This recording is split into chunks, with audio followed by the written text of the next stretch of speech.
The person of interest detained after that mass shooting at Brown University will be released.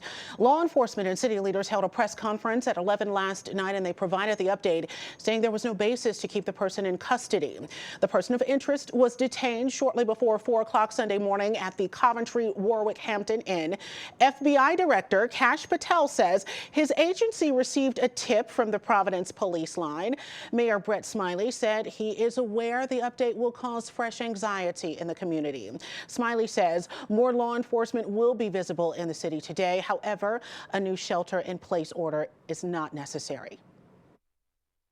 We know that this is likely to cause fresh anxiety for our community.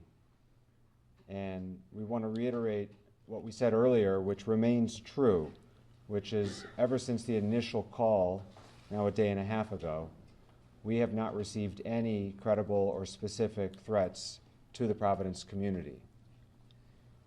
And so the status of safety in our community remains unchanged.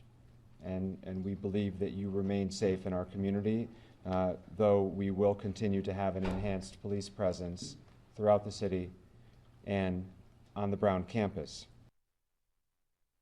Speaking at last night's press conference, Providence Police Chief Colonel Oscar Perez explained why the person of interest was detained in the first place and why authorities made the decision to release them. There was a tip that came in, just like we were taking any other tips, and that one came in specifically identifying a person of interest, which was this individual. And so our detectives got on it, just like they got on others, but in this specific one, it was actually picked up by the FBI, and they followed through with it. And they ended up coming and locating this individual of interest. And at that point, we did our thorough investigation, examined, ended up drafting some search warrants, came up with some evidence. But that evidence was examined, and we didn't have enough, obviously, to be able to prosecute anybody, and so the person was released.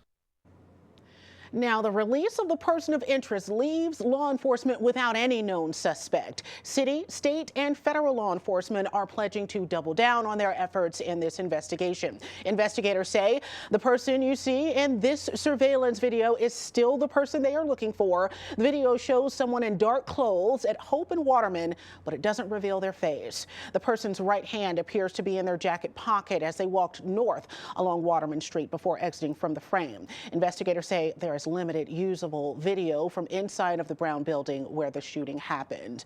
2 people were shot and killed.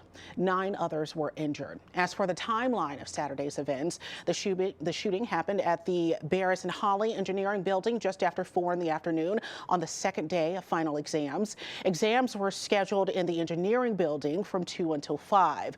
Brown University then sent a notification to their community at 4:22 telling everyone to lock their doors, silence their phones, and stay hidden until further notice. At 5:27, Brown University confirmed a later report of shots fired near Governor Street was unfounded. Later that night, police released footage of a suspect showing a person, as you saw, in all black turning off of Hope Street onto Waterman Street. Police detained this person at 3:45 Sunday morning. Officials then announced their release last night at 11. Mayor Smiley says residents and businesses in the Hope area can help by providing video. We are searching for additional video evidence. And so neighbors in the area of Brown University should expect to see Providence Police in the neighborhood canvassing, looking for additional evidence, specifically looking for additional video evidence. If you have a camera and you are nearby, the video that was released was the corner of Hope and Waterman Streets. And if you are in that area and you have video, you have home video, Ring camera, security camera, you're a small business owner, please reach out to us. Call that number, 401-272-3121, or if you can upload the video itself, you can do so at fbi.gov/Brown University shooting. Mayor Smiley said there is currently no way of knowing if that person responsible has left the state.